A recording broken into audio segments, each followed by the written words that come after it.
I was in a workshop over the weekend about business building, and the conversation was filtered with AI. And I'm not for or against AI, and I definitely wasn't there to train on AI, but I've still 2 days later, I've been thinking about this AI idea. And this business coach is super talented. She's been at it for a long, long time. She's super successful. And she was teaching us about, emails and marketing and things like that. And she kept mentioning AI and how it's been affecting her business. And I've been sort of startled about it ever since. So she was talking about that AI is writing all the emails. I know this. I've been writing at the top of my emails written by humans for a long time. We don't run the Schatz method through AI. AI becomes a checklist, and it's also doing some really incredible things. It's replacing lots and lots and lots of jobs. It's replacing mortgage lenders, sales teams, marketing, photographers. I watched a video today from another friend's online business. He ran a 4-minute video ad. The whole thing was AI generated, and I honestly couldn't tell. And I watched it twice before I made my guess on whether it was actual people or whether it was AI generated. So what does this mean for us as body workers, as practitioners? Because maybe you're like me and you're thinking, well, I'm not going to be replaced by a robot because I'm the real deal. Sure. And if the world is using AI right now, so are our clients. And so in what ways are they using AI that's helping them? Well, there's online classes right now. There's even body composition testing that you can do through apps. So there's the personal trainer and the strength conditioner, they're out. There's robots that are recreating massages. I don't know how good they're going to be, but they're definitely happening. So that's out. And, we've faced this before as body workers when corporations started turning memberships, spa memberships into, like a McDonald's on every corner. And how are we going to compete with that when we couldn't compete with a corporate pricing for an hour-long session if we were a solopreneur in a brick and mortar? We couldn't. So we all had to face that, not too long ago. Well, now we're facing being completely replaced. And the only thing that's different between AI and us, well, there's several things that are different, but one of the main things that's different between us and AI as it comes to body workers is we get to answer the question faster with more specificity to the person that we're serving. We get to have compassion and intuition. And I always hesitate on this word intuition because I don't think that body workers should be solving complex client issues like what to do with herniated discs, etc., based on intuition. You need to know your shit. You need to have really strong anatomy to be able to have that data run through your brain so fast that you can be present and aware enough that your intuition can also play a part, not replace your knowledge, but play a part in it. And the only way our intuition has a space to come into the mix is if our knowledge is steeped enough that we can run through that catalog, if you will, in our brain fast enough that we don't have to sort of hang on to it and churn in our brain a little bit, which disconnects us from the person in front of us. So there's lots of value adds that we can bring to the table and not worry about getting replaced by AI. But you guys, the thing that kept coming up in this business training this weekend was that we get to do it fast, like faster than humans. There's no more screwing around. Like if it's your time to up level, it is your time to up level and there is no more time to wait. Hey Val, my aunt edits college theses was asked to preview one done entirely by AI. It was perfect down to punctuation and structure, including references. Yes. I don't know if I'm shocked, petrified, or excited about the whole idea. I'm a little weirded out, I'm not gonna lie, but here's what came up again in this business training over the weekend, which again was not about AI. It was that if we're not comfortable with AI, it's because we're not on board to innovate. And I find that to be true even before AI existed that we knew of. I mean, it's been around for a lot longer than we knew about. But when practitioners are not willing to be open and move fast through training, it slows them down. And practitioners that I've trained or wanted to train get their heels in the mud. They're sort of like, no, I've been at it a while. And there's definitely some honor in that for sure. I've been at it over 30 years. There's honor in that. And I'm also recognizing I get to innovate still and again, right? So we don't want to be in this place of we know it all. I'm cocky about the fact that we are or aren't going to be replaced. That's not really what the conversation is. It's that we need to continue to evolve because our clients are using AI and they are getting wrong information. And they're also not getting the personal connection that they deserve to have that we know that we bring. But just because we're in the room with them doesn't mean we're giving them personal connection. I don't know how many times you've experienced this, but I've been in the room before with people, even in a conversation with them, and felt alone. So just our physical presence in the room is not enough. We have to be able to engage with awareness and compassion and be able to answer the questions for our clients faster than they can get answered on AI. And AI is just going to have a checklist. It's going to have check, do this, do this, do this, do this.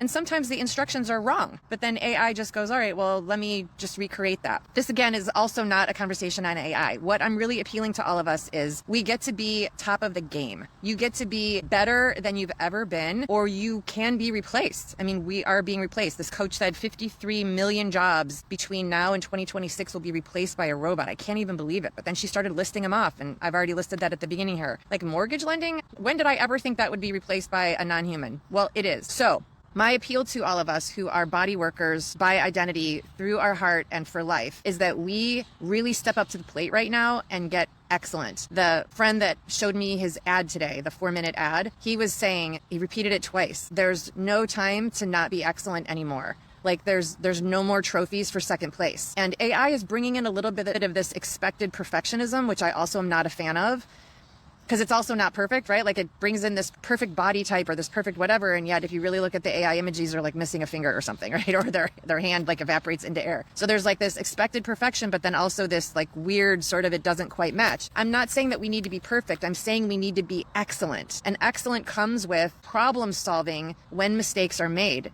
And that's not something that AI does with heart. That's what we do with heart. So we need to be super steeped in information, super steeped in our knowledge about the body, really deeply versed in what all of that means and the implications of all of that, able to be in contact with the person in front of us and answer their questions quickly, clearly, and thoroughly. And we need to be able to lean in and make that happen faster. And so again, I'm in training this weekend. I hope that you all are still in training, because we get to keep training to make sure that we know everything that there is to know. Just because I've been at it for 30 some years, maybe you've been at it for a decade or three also, doesn't mean that we're done. It means that we get to keep striving. And now the pace is a little bit different. So that leads me to, well, then where do you train? I mean, I trusted the 2 people I was in training with this weekend because I've been with them for a long, long time. But then interestingly, while I was watching one of them on YouTube, there was all these ads that were coming up, right? Ad after ad after ad.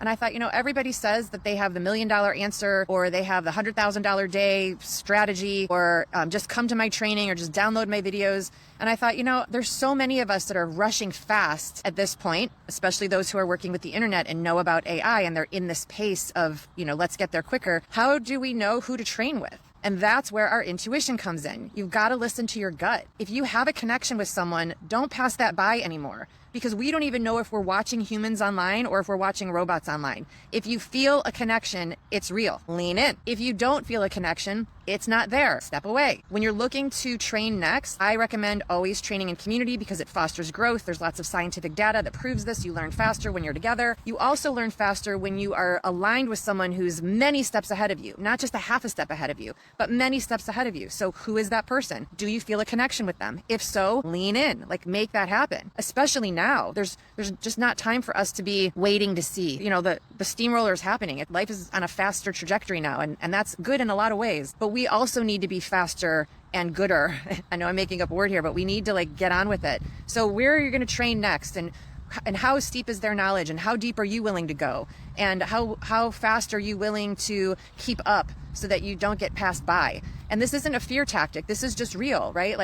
I'm a bodywork therapist, as I know a lot of you are body workers as well, and I want to answer the questions from my clients in this session, not just in a couple sessions. And I'm also aware that the human body requires a little bit more time than that. I need to communicate that because my client might not know that, and they might go look something up on AI. This is not news, everything used to be everybody would Google everything, and I would come back and say, who's Google?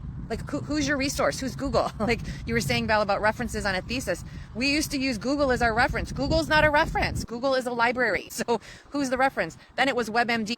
Who wrote the WebMD, and did you actually diagnose yourself correctly? We want answers so fast, and so do our clients. We're not alone in this. This is not news. We've all been Googling things forever and WebMDing everything for a long, long time, and so are our clients. The value that we add right now is to be that reference, that source that answers it just as quickly and more thoroughly and with compassion, which means you get to have training on professional development. How are you messaging? How are you communicating? What's the operating system of the person that you're speaking to? What's your operating system? Can they even understand you? I teach all of this in our mastery program because it's just as important as knowing your anatomy. If you know your anatomy and you can't problem solve what to do when it goes wrong, knowing your anatomy is only part of the game. If you do know your anatomy and you can solve the problem, but you can't communicate it in a way that the client understands or that enrolls them in doing their homework, you haven't really finished the job. You haven't added all the value that's available for you. And when it comes to adding exercises and homework, are you giving them homework that's valuable, or are you just getting them to be busy? Because they can go be busy looking up something online. You want to really know the implication of everything you're asking your client to do and how that's going to move your treatment plan forward. In order to do that, you want to be able to have practice at putting treatment plans together in real time. I don't know of many trainings that do that online. I know a lot of programs that are available online. I know thousands of courses that are available online. fine. But taking that coursework material and that information, bringing it back to your office on Monday, implementing it with your client, and then actually being able to break down that treatment plan and what worked and what didn't work and what's still needed with a mentor who's been there before you.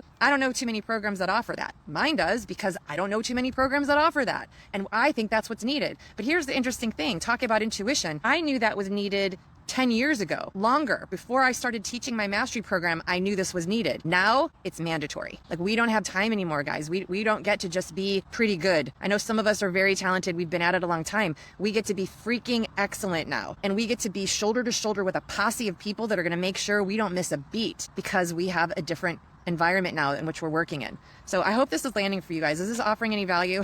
I was sitting in this meditative space. You should see this garden I'm sitting in. It's just so beautiful and peaceful. And I was really just thinking about this training and this conversation and ad that I participated in over the weekend. And I was feeling a little anxious, to be honest. I was like, wow, what happened to peace and calm? What happened to groundedness? And then I remember, hey, Judy, it's good to see you here. And then I remember, oh, wait a minute. That comes from knowing. It comes from self-assurance. Self-assurance isn't just knowing your shit. It's being confident to know that you'll solve the problem if there is one that arises in the moment. It's trusting your own character, and it's trusting your own skill set. And skill also doesn't come from training. I know lots of practitioners are like, I take courses every month. I have a budget of XYZ and I pay for courses every year. Cool. And then when I'm working with them, I'm like, well, how did that go in the treatment room? How did you implement that? Based on what? What order did you put that in? And they're like, because I'm probing, right? To get you to the next level, like beyond just reading in a book or listening to a video or passing a CE quiz. I have all of those too, but that doesn't move the needle on how to put a treatment plan together. So I'm feeling a little revved up here because I also got sort of like an 8-volt bolt this weekend as I was doing my own training on other things. And I always bring what I learned back to the table. I always bring back what I learned back to my community so that I can see, like, how can we all learn together from this? So I'm not just learning what I'm learning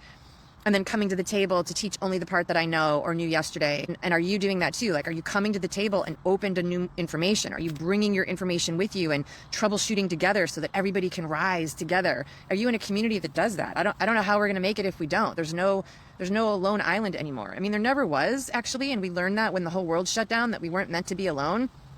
And now we've sort of retreated into corners again. And I just don't think that there's a lot of value in that. So anyway, I'm giving a lot of opinions right now. I'm here just to remind us, you get to up level. You get to be better than a robot who's stacked with information. You can't just be an information junkie. You don't want to be a regurgitator. You want to be an implementer. Like, how do you implement and synthesize all of that information? And are you generating results? Be honest. Are you generating results, and are they fast? Are they? Or are you kind of still doing a little bit of repeat and hope?